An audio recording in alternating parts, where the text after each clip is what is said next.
So we knew that we were going to be a body care brand when we started because, again, shea butter is great for all parts of your body. And so when we launched with the hand cream, we're like, okay, that's just the beginning, but we need to also hydrate our entire body. So we wanted to keep the assortment very tight and, again, focused on all parts of the body, which naturally then leads to like face. So I think in the future, we would love to do something in the facial category and consider something there because a little bit of shea butter is also amazing for hydration on the skin on your face. So that's something that we're looking into. Hello, everyone, and welcome back to the Startup CPG podcast. This is Grace, and today I'm so excited to share my founder feature with Akua, the co-founder of Karité. Karité is a dry skin solution founded by three sisters, one of whom is a board-certified dermatologist. The skincare brand sources ingredients from Africa, and its products are clinically proven to alleviate dry skin for all skin types, tones, ages, and genders. Akua and I chat all about Karité's retail growth, their approach to social media as a body care brand, and why it's so important that Karité's products are clinically tested. I hope you enjoy this episode, and as always, let me know what you think.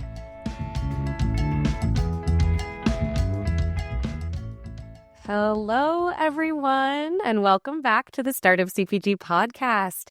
Today, I am joined by Akua, one of the co-founders of Karité, one of three sisters, actually, that co-founded Karité. So welcome to the show, Akua. Thank you so much for having me. Yes, I'm so excited to learn more about Karité. And actually, as this episode is coming out, it will be Akua's birthday. So I just have to shout that out really quick. Happy birthday, Akua. Thank you so much.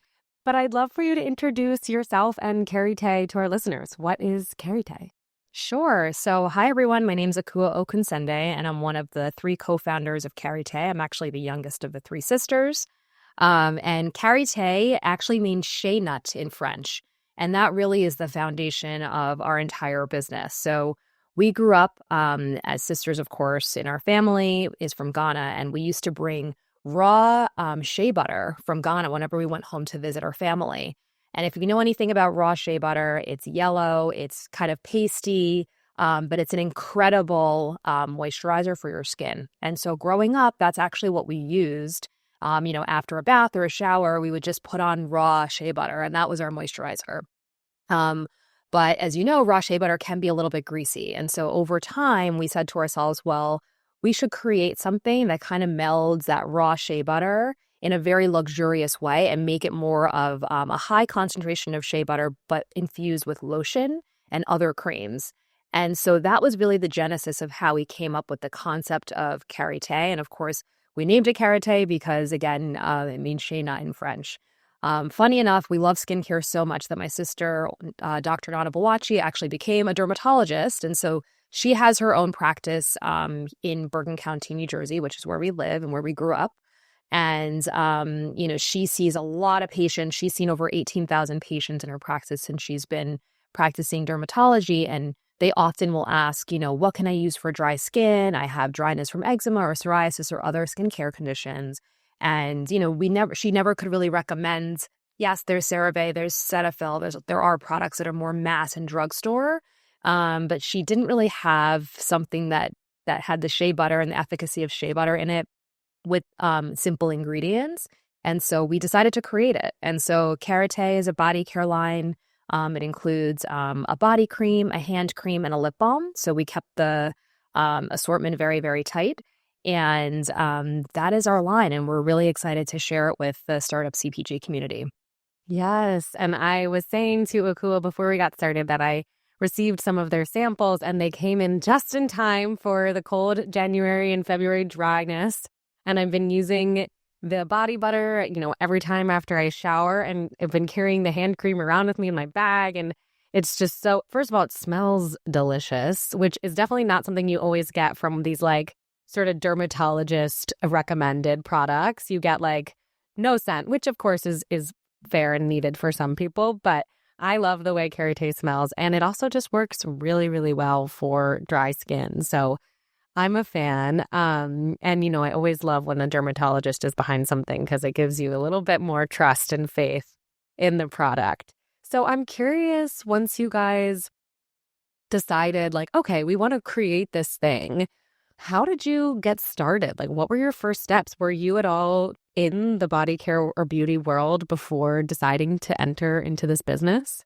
Not at all. So, our path to this brand and entrepreneurship is, I think, very not linear, and I think that's sort of a brand story that a lot of founders can relate to. So, my background is actually in financial services and tech. I most recently worked at Google for almost 10 years between New York and London. My middle sister is a lawyer, and she's always worked at law firms. And then my oldest sister, as I mentioned, is a dermatologist with her own practice. So we interestingly have very complementary skills to start a business, but none of us had ever ventured into really an entrepreneurial space. We'd actually always worked for like big companies. And, when we came up with the concept of Karité, it was 2013. And we were like, okay, well, we have this idea, like, let's start to set up the process for establishing a business. So we got an LLC set up for a partnership between the three of us. We got, our tax ID in order. We got an operating agreement in place. And like, we just started to kind of piece together like all the behind the scene things that no one talks about that you need to actually start a business. We got our logo trademarked, which was really important, and made sure we had that in place. My sister, being the lawyer, was like, that's the first thing we need to get done, is make sure we have that get trademark in place and do that. So we were able to focus on that. And then we slowly just started to put things together. So we knew, of course, the shea butter we wanted to source directly from Ghana. And what's amazing about shea butter and where it comes from this northern region in Ghana. And a lot of the people who end up farming and collecting the shea nuts to make the shea butter are actually women.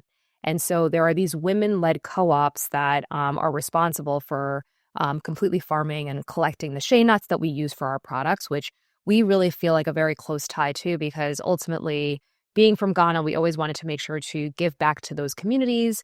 And the fact that they're women and we can empower them just makes it that much more impactful for us. So we knew that our sourcing was going to be kind of taken care of by those women. And to this day, we still source directly from those women, which is amazing. So it really was then a process of getting ingredients sourced and figuring out what our ingredient list was going to look like. And again, having Dr. Nana as our CEO really made it very easy for her to say, okay, these are the ingredients that are great for your skin and great for dry skin. These are not. And she was able to sort of cherry pick and curate, what the ingredient list was going to look like. And from there, we launched our first product, which was our hand cream in 2017. So it really was a process. Like from 2013, when we first, got the LLC set up, to 2017, we really spent a lot of time, again, finding the sourcing for our ingredients, finding the packaging. We had a very specific packaging aesthetic in mind, and it took a while to find what we wanted. Just getting all the different vendors in place to actually create a label and, get it printed, and find a contract manufacturer to actually formulate the product to our liking. And this was all done as a side hustle because, again, we were all working full-time jobs. So it really was kind of a labor of love, passion project, and it came together with a launch in 2017. So hopefully that it kind of helps to explain the evolution, and that these things don't happen overnight, but it can be done, or surely can be done. Absolutely. Yeah. I mean, especially when it's not only you guys working full-time jobs, it sounds like they're all pretty time-intensive full-time jobs. They're not strict 9-to-5s probably. So really impressive. And I'm sure you were grateful to have your sisters at that time, though, to kind of, and it sounds like each of you had your own expertise. I'm curious what are you like the CFO now, or how do you, okay. Yeah, great question. So I actually run the business day to day. So I see myself as a general manager. We have contractors who help with all sorts of things like accounting, operations, some marketing support as well. But I am the person who oversees all of that. But I really see that my role fits into more of our business development opportunities. So I'm always very forward thinking, like, what partnerships are we going to pursue? Who are we going to want to work with over the next, 1 to 2 years? Thinking about new distribution channels, thinking about new marketing efforts, trade shows, all of that. That's what I love because it feels very like like I'm building always, which is really kind of fun. And it's very much pie in the sky because you can have an idea and just be like, I want to make this happen and just work towards it. And that's kind of where I thrive. So my focus is, yes, day to day, like general manager, just making sure things are running smoothly, but we have people to sort of help with a lot of sort of the operational aspects of the business. That makes sense. I mean, you need someone running it day to day too, don't you? So I'm curious, after you guys launched in 2017, where did you, over these last few years, where have you really poured your energy into in terms of getting Karité onto people's hands, I guess, and, in front of customers? Like, how did you get it to the customer? Yeah, I think a lot of our focus has been on retail partnerships. So when we launched in 2017, we originally thought we were going to strictly be D2C. And I think after 8 months of just being D2C and, the excitement of the launch kind of died down, we're like, okay, how are we going to really get brand awareness out there? And there really wasn't an efficient way to do that beyond, of course, being organic or paid social on social media platforms. And again, like TikTok didn't exist then. So it's interesting to think of like the ecosystem changing, but Instagram was just becoming a platform for brands really at that time. And so we kind of took that and made sure we were present there. But we also realized, okay, strictly D2C is probably not the best move and we should consider retail. So we first partnered with the Detox Market, which you might know it's actually a Toronto-based retailer focused on clean beauty. And they have stores in Toronto, in LA, and New York. And they were our first retail partner. They're fantastic. We still work with them today. And we really built our sort of retail database and partnerships with just cold calling and like reaching out to retailers, sending them packages to try the products. And like, as you said earlier, when you try the products, you're like, oh my gosh, this is great. A lot of people felt the same way. So it wasn't so hard to get into retail. I think especially when we really wanted to just focus on sort of the independent clean beauty retailers within North America, it was a game of, making your list, cold calling, sending packages, and then getting on shelf. Again, not as simple as I'm making it sound, but that was really our focus to feel that we were not only partnering with wholesale and like learning the tricks and the trade of it, but also a very easy way to get in front of customers that we wouldn't have otherwise. The people who are already shopping at those retail stores would then be able to discover our products. So retailers really do act as like a marketing channel as well. I think some people don't really think of it that way, but we do. And we invest in making sure that we are talking to our retailers on a regular basis. We do a lot of in-store events too, to kind of do like meet the makers and get for us to get to meet customers and learn, their reactions to our products and what else they are looking for. And that's really been our focus since we launched, is like retail and thinking about how to grow that. Yeah, totally. I hear so many times on this podcast people saying, we thought we launched thinking we were going to be totally DTC, and then we quickly realized, no, we need a retail presence. So I think that's such a common trajectory and, important for people to be reminded of. And another thing I hear again and again on this podcast is, getting into retail is one thing and getting off the shelf is another. And so you spoke a little bit to some of the things you guys do to sort of get off the shelf in terms of like in-store events, but could you speak a little bit to how you, not only get into the store, but also make sure your product moves? Yeah, I think a lot of it's education with the staff. So I think we're very lucky in that we have Nana, who can speak to the efficacy of specific ingredients and really go deep on helping to train, the staff at these different retail partners to ensure that they really understand why the ingredients are set the way they are and that our products are made for dry skin. They actually have been clinically tested as well. All of these things really help to feel that the customer understands the product and that they know that they're getting something that's going to work for them. So I would say, honestly, like education is the first step, and just understanding like who the important people are at the store, who's going to be on the floor of the store to talk to customers and really ensure that they understand who we are as a brand, what our brand story is, and then the ingredient story as well. I think also being smart about social media and just telling our customers on social media and people that, are interested in our product where we actually stock the product. It sounds really simple, but some people don't like to shop online. They want to go to the store. They want to try the products. They want to make sure it works for them. They want to compare it to others. And I think reminding customers that you can walk to a store and you go buy the products is something we try to do regularly. So whether it's through social or email marketing, we often will promote the various stores that we're in so that people know where they can shop in real life. I think that's really important and something that's sometimes often missed. Even with us, sometimes we miss that. We just assume, oh, you'll go to our site and see our stockist list. It's like, no, I think people need to know where they can walk and go shop because there are still shoppers who like the omni-channel experience, and like to be in physical retail as well. We'll be right back. Hey, do you know about Mini Social? So it takes 7 touch points on average to convert a potential consumer. You can get started by meeting your consumers where they can see you every day on social. Our friends at Mini Social work with brands on micro-influencer amplification and UGC creation. You can get content that's fully licensed for use on your own marketing channels and watch creators post about your products to their audience. Mini Social has been around since 2018, partnering with over 1,000 CPG brands like Bonza, Outstanding Foods, Fly by Jing, Hydrant, Love Wellness, and many more. You can learn how it works by visiting cpg.minisocial.com and take a look at their case studies. Make sure to mention us at Startup CPG for a special discount.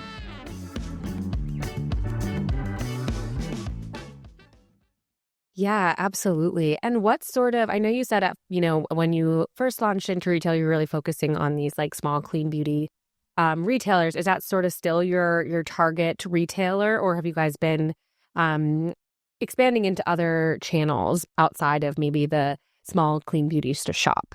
Yeah, it's a great question. Like anything, things evolve. And so, from 2017, now it's 2025, there has been a big shift in how consumers are shopping. I do think there's still a population of people who prefer to shop in store. But as we know, Amazon has really taken a big, leap into the beauty world. And I think I saw a stat that last year, the beauty category grew 300% year over year in revenue for Amazon, whereas Amazon only grew like 20% year over year in revenue. So like the growth is really massive there. And we made the decision mid 2023 to start selling on Amazon. So that has actually been a big shift away from where we started. We still obviously have our independent retailers that we focus on, but we also decided that if people are going to search for beauty products on Amazon, we are missing a big opportunity if we're not there. And so we've decided to sell there. And actually, it's been very interesting. Like, we don't get a lot of data, so we don't know who these customers are, but people are definitely shopping.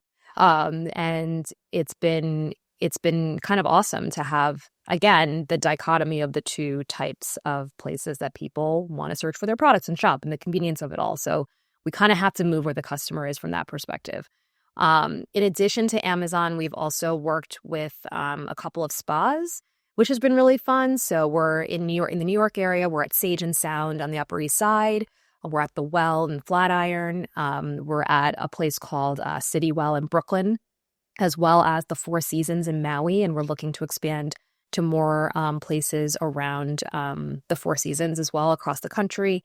We're also at Miraval in the Berkshires. So there's quite a few spas that we partnered with from the retail perspective. So they have, a little retail shop set up outside the spa after the guest goes and has their treatment, and then they're looking for products. So that's a really natural fit of a place where people are looking to shop for good skincare. And then in addition, we are looking to think about more national distribution. So the likes of like a Whole Foods and New Leaf in California. Like, we're trying to think of different potential grocery channels that could be a good fit for our brand. So more to come. We're hopeful that we'll get some more expansion over the next year to two in the grocery category, and then continue to focus on growing the existing channels that we have as well that I mentioned. Yeah, absolutely. Yeah, if any Whole Foods buyers are listening, you should really stock Karité, because you have at least one customer right here on the podcast right now. I will go buy Karité at my local Whole Foods, and I actually love the beauty section at Whole Foods. I Me totally too. shop I in think that it's great. I always section. go down that aisle. I feel like Yeah. I don't love grocery shopping. So like I feel like when I go to Whole Foods, I'm like, oh, this is like nice. I can do something else besides like pick up vegetables. So I enjoy the aisle a lot. And I feel like I buy my vitamins there. I discover a lot of products there. So we're hopeful, fingers crossed, that's another channel for us as well. Yeah, that's awesome. Another thing I was thinking about that's changed since 2017 that you mentioned is the TikTok of everything. Yes. And how have you sort of adapted to bring Karité to TikTok, where obviously so many beauty brands are and really utilize social media, and what's been your approach? Yeah. I have to be honest. It's been interesting. I think we started out first, I'm trying to remember, probably 2020. And at the time, we really focused on having creators make some videos for us and us posting on there. That I feel like has changed in terms of what people want to see, and the authenticity of that to lead people to actually purchase the product, right? So we organically will post amongst the three of us. And usually it's we just try to be very lighthearted. We'll like do a trending video or a trending audio and do a dance and whatever. And like that worked for a while and people were interested.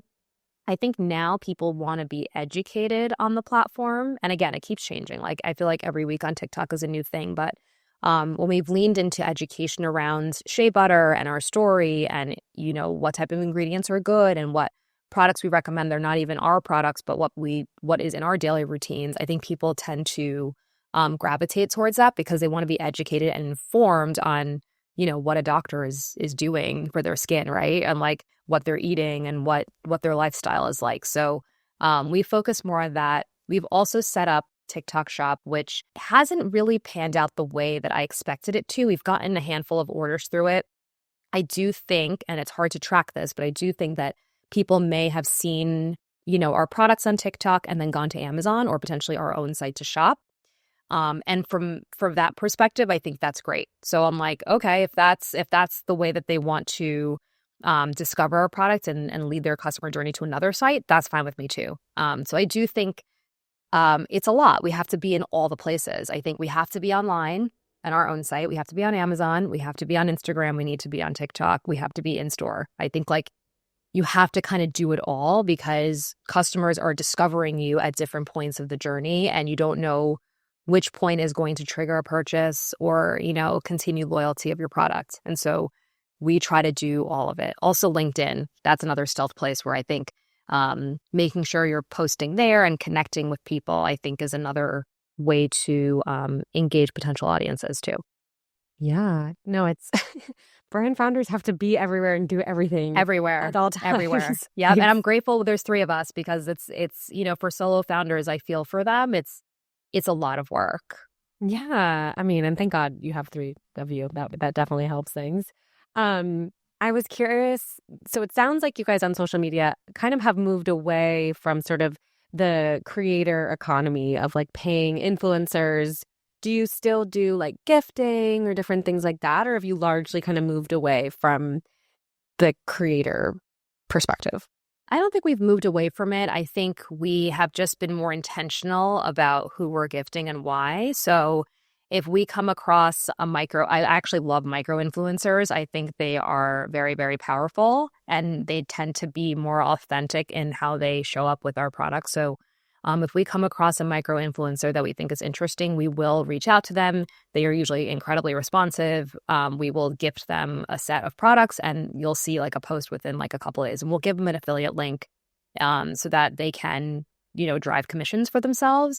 And we've seen that work pretty well. We're not, I wouldn't say we're actively gifting 100 influencers a month, which is what I think the recommendation sometimes is. And maybe that would be helpful. I'm not sure. But we just do it when we come across people we think are good people and a good fit for our brand. And I think for now that is working fine.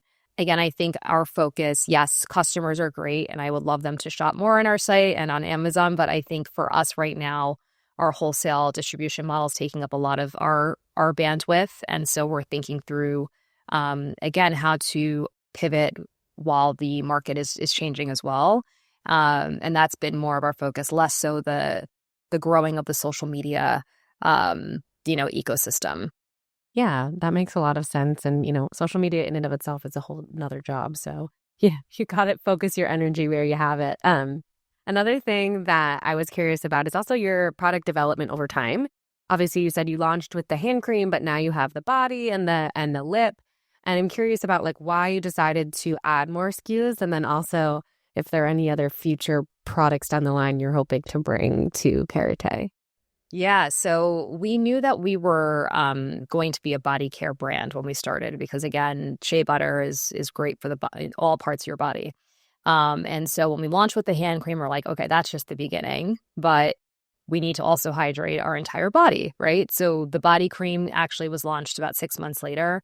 And the difference in the formulation is really just there's more concentration of shea butter in the body cream so that it's thicker in consistency. I'm sure you could tell when you tried it. It's thicker consistency, and so it absorbs really well on the body. You just need a little bit more of it. So that's the difference there. And then the lip balm was just a natural evolution too, because again, it's like we think of it as like head to toe hydration. Like lips get very, very dry, especially in the winter, very chapped. And what we love about our lip balm is that you don't have to put your finger in it. You can apply it just like this.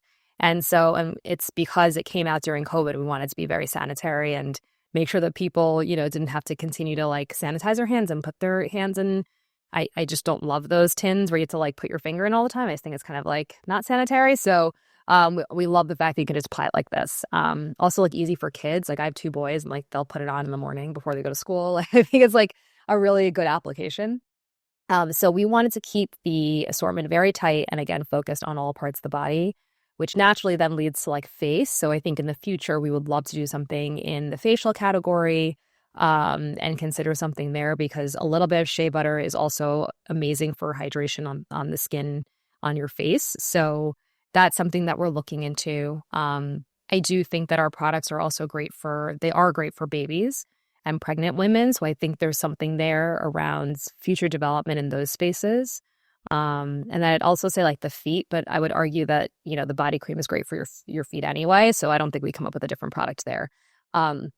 Way down the line, I think we would look at like hair care, but that is a very difficult category. I don't know if you ever interview folks who are founders from hair care brands, but I think that's a tougher nut to crack. But definitely shea butter being that it's so hydrating, again, a natural evolution to hair care in the future, I think as well. Yeah, that makes sense. I did interview the founder of a hair care brand, Umanos, once, and she said to everyone after she launched her hair care brand, they were like, "Why'd you start with hair care?" But it's a great product, so I was thinking about what you were talking about, though, like breaking into these different industries, and beauty and body care are such large categories, and there is so much out there.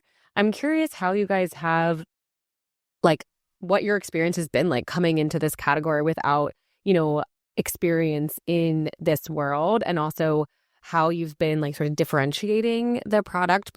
Obviously the product itself is great. And I was going to say too about the body cream that it's kind of like whipped almost. Yes, it is. I'm getting distracted just thinking about it. But I was curious, just like, yeah, what has it been like to break into the beauty industry and also like be a part of it for these last 8 years that have really changed and evolved in so many ways? Yeah. I think to your question about not being in the industry and breaking in, I think we're very lucky that Nana really is actually tangentially in the beauty industry. Like she understands skin health in and out. And so I think I've learned a lot from her about what's good for your skin, what's not. And this also includes like how you eat and how you move and your lifestyle overall. And I think that has helped us think about how we are going to develop our products in the future and how we want to market our products that we currently have now and who we want to partner with to do all of that. So I do think as much as like Abina and I didn't necessarily have those backgrounds, Nana kind of led the charge in educating us. And then I think our backgrounds are only complementary. Having a lawyer to review all the contracts and like understands all that legalese and the details and like what we shouldn't be signing and what we should. She just manages all of that and takes it and runs with it.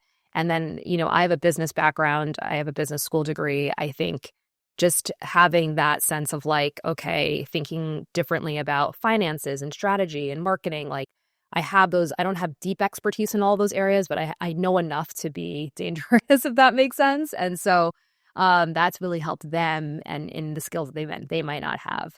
So again, I do think we don't have, the two of us don't necessarily have those backgrounds, but Nana is a skin expert. So she's been able to lead us, down the path correctly. And then in terms of competition, I think there's a couple, we got this question a lot actually. And I actually think it's really simple, our differentiators. Like we're three sisters, it's a family business. I think that is like a very rare thing. Most of the founders you see are co-founders, like they're friends or, we're similar networks or whatever, and they come together to start a business. We're a family and everything that we do is rooted in family, even from, sourcing from where our family's from, our ingredients. So just our brand story is very interesting. The fact that we do have complementary skills with someone who has like inherent expertise, like over 18,000 patients, a medical degree, has seen all sorts of types of skins. Like that's not something that other people necessarily can bring to the table. And then I think the third thing is the fact that we've gone through clinical testing. So what we love about our products are that they are accessible, but they've gone through like medical clinical testing. So they don't feel super like, like they need a prescription or that they're, super medical or dermatological necessarily. They feel more accessible, but they've been made with the rigor of a dermatologist. And our clinical trials have shown that the body cream specifically has shown 225% more hydration than the comparison moisturizer after 24 hours of usage. That was a test that was done. And so we know that our products are clinically effective for dry skin. And I think anyone who tries it and uses it on a regular basis can attest to that. So those are really our differentiators, our brand story, having, Nana being the science-backed lead for the brand, and then the clinical efficacy of the products. We'll be right back. Hola, amigos. About 4 years ago, I got a message from a designer in Colombia who said she'd like to work with Startup CPG to build her reputation in the US. I couldn't believe how affordable her pricing was, and the quality looked top-notch. I started work with them for Startup CPG, and then a bunch of my other CPG projects as well. Fast forward to today, they are the most beloved agency in our Startup CPG community. They've got dozens of happy customers like Prickly and so many more. I recommend them to absolutely anybody who will listen because the combo of top-notch quality and very reasonable pricing is exactly what you want as a startup brand. You can hire them for branding, packaging, your website, or they actually have an awesome startup package that will do all three.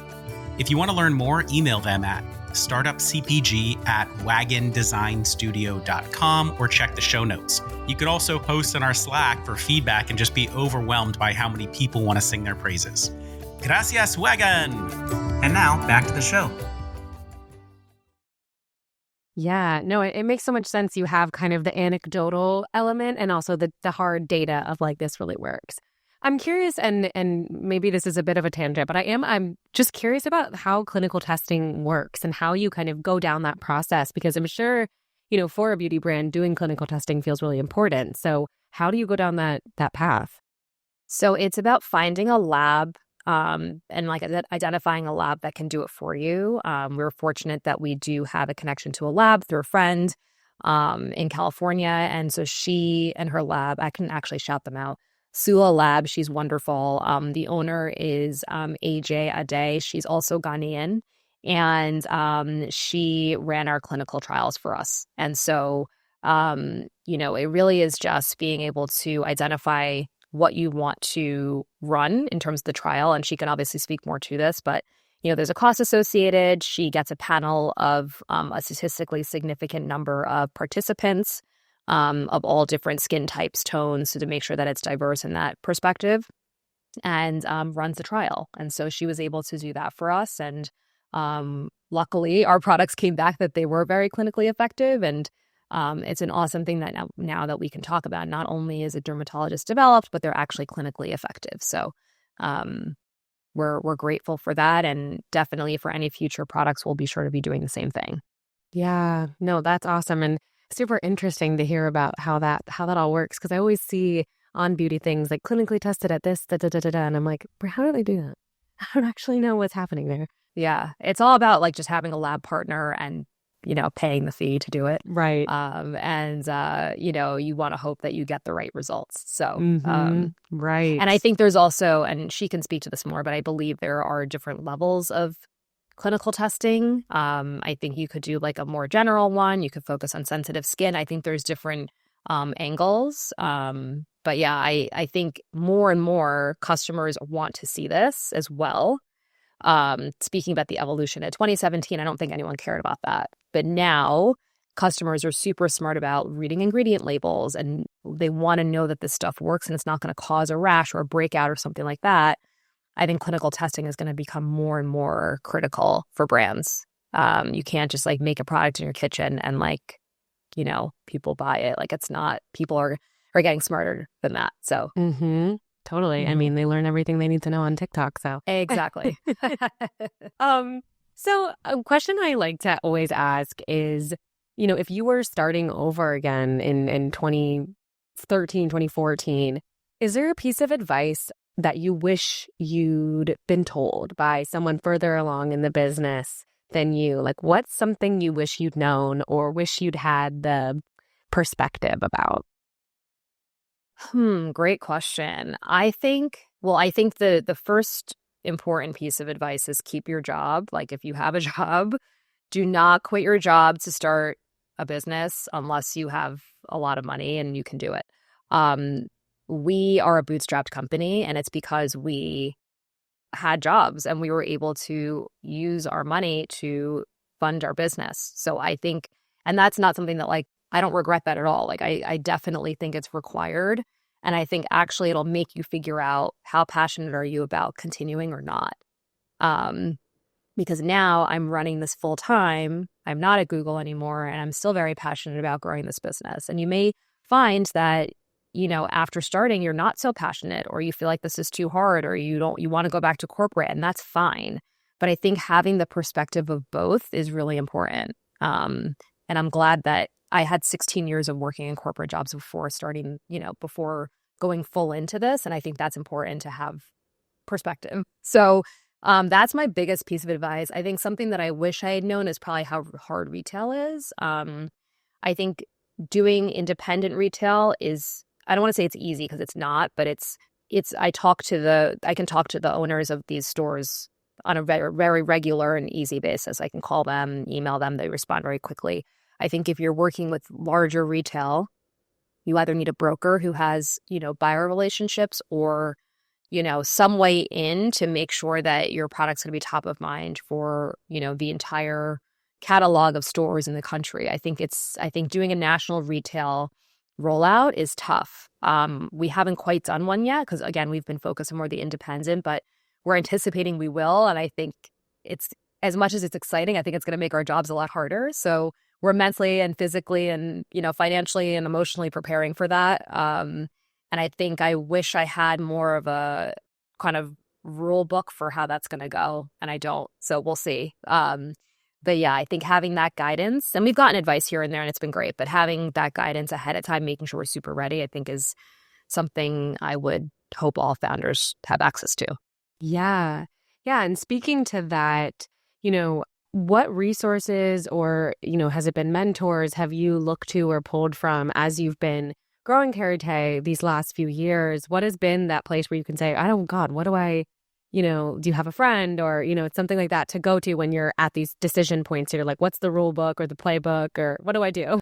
A lot of it is actually other founders. Like that is something that I think is underrated. I have WhatsApp groups of other founders and we just talk to each other, and getting advice from people that have either done it or tried or, they know this buyer or that buyer or whatever. Like that is actually, I think, the most valuable information that you could get because they're going to tell you the real deal. They're going to tell you what worked and didn't work. They've been in the trenches, like they know. So other founders are my lifeline. I'm on a text basis with a lot of people who are in this industry. And I think that's really, really helpful. I do think there have been people mentors that I've had through accelerator programs I've participated in and that have also been very helpful. So I think getting involved with accelerator programs is always good for not only educating yourself, but also just the access you get to people that you wouldn't have otherwise. So I recommend that to founders. And then, yeah, just being scrappy. Like, honestly, like LinkedIn, like I was saying this earlier, like stealthily is like kind of a great platform to learn what other people are doing. What partners are hot and responsive, which are not, cold messaging people. We got onto Saks.com through a cold message on LinkedIn. Like, LinkedIn can really be very helpful to identify people, not only just for retail, but people who could be helpful to help you grow your business, or just, schedule 15 minutes to learn from someone who might have done this before. So those are my tips. I think being scrappy, basically, you don't necessarily need anything formal. It just is like, learn how to be scrappy and use your network to learn how to do things well. Yeah, that makes so much sense. So my last question before we wrap up is just, how can the Startup CPG community support Karité? Yeah, so follow us on Instagram at mykarite, so MYKARITE. Definitely, if you decide to purchase the product or try it, we would love a review. That goes a really long way, both either on our site or on Amazon or wherever you choose to shop. And I think if you hear of any opportunities aligned to what we're looking to do, like growing our distribution channels in, the spa area, hotel, grocery, we would love to hear from you. If you've done it before and you have some tips, like, we'd love to hear from you. We'd love to hear from other founders. So definitely feel free to reach out. I'm sure my contact information will be shared as well. Yes, awesome. And everyone should go purchase Karité also because it's Akua's birthday today. Oh, so wish her a happy birthday and go purchase some Karité. As a user of the product myself, I can testify that it truly works so well. And you're so my sweet. skin Thank struggles you. in the winter, so it looks good right now. You're good. Oh, thank you. Amazing. But yeah, thank you so much for coming on the show, Akua, and I You're can't wait to welcome. see Thanks for having what's next for Karité, and good luck with everything. Thank you so much. We appreciate it. Have a great day. All right, everybody. Thank you so much for listening to our podcast. If you loved it, I would so appreciate it if you could leave us a review. You could do it right now. If you're an Apple Podcast, you can scroll to the bottom of our Startup CPG podcast page and click on Write a Review. Leave your company name in there. I will try to read it out. If you're in Spotify, you can click on About and then the star rating icon. If you are a service provider that would like to appear on the Startup CPG podcast, you can email us at partnerships@startupcpg.com. Lastly, if you found yourself grooving along to the music, it is my band. You can visit our website and listen to more. It is superfantastics.com. Thank you, everybody. See you next time.